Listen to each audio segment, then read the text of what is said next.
एक नदी किनारे पेड़ पर बंदर और बंदरिया रहती थी। एक दिन अचानक आकाशवाणी हुई कि आज रात को 2 बजे जो भी इस नदी में छलांग लगाएगा वो अगला राजा बनेगा। बंदरिया ने ठीक रात के 2 बजते ही उस नदी में छलांग लगा दी और वो एक सुंदर सी रानी बन गई। सुबह उठकर बंदर ने देखा उसकी बंदरिया नजर नहीं आई। उसने इधर उधर देखा और नजर पड़ी उस सुंदर सी रानी पे। तो बंदर ने पूछा, यहाँ एक मेरे जैसी बंदरिया रहती थी, आपने देखा क्या?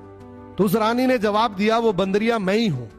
कल आपने सुना एक आकाशवाणी हुई थी कि इस नदी में जो छलांग लगाएगा वो राजा बन जाएगा, तो मैंने लगा दी।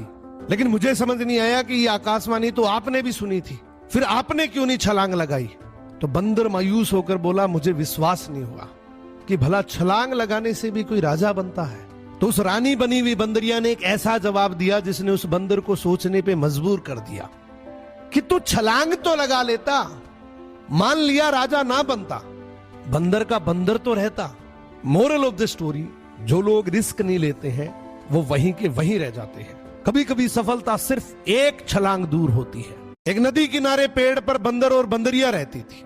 एक दिन अचानक आकाशवाणी हुई कि आज रात को 2 बजे जो भी इस नदी में छलांग लगाएगा वो अगला राजा बनेगा। बंदरिया ने ठीक रात के 2 बजते ही उस नदी में छलांग लगा दी और वो एक सुंदर सी रानी बन गई।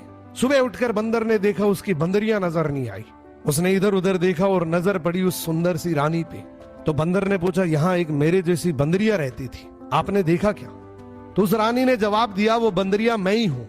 कल आपने सुना एक आकाशवाणी हुई थी कि इस नदी में जो छलांग लगाएगा वो राजा बन जाएगा, तो मैंने लगा दी। लेकिन मुझे समझ नहीं आया कि ये आकाशवाणी तो आपने भी सुनी थी, फिर आपने क्यों नहीं छलांग लगाई? तो बंदर मायूस होकर बोला, मुझे विश्वास नहीं हुआ कि भला छलांग लगाने से भी कोई राजा बनता है। तो उस रानी बनी हुई बंदरिया ने एक ऐसा जवाब दिया जिसने उस बंदर को सोचने पे मजबूर कर दिया कि तू छलांग तो लगा लेता, मान लिया राजा ना बनता, बंदर का बंदर तो रहता। मोरल ऑफ द स्टोरी, जो लोग रिस्क नहीं लेते हैं वो वहीं के वहीं रह जाते हैं। कभी कभी सफलता सिर्फ एक छलांग दूर होती है।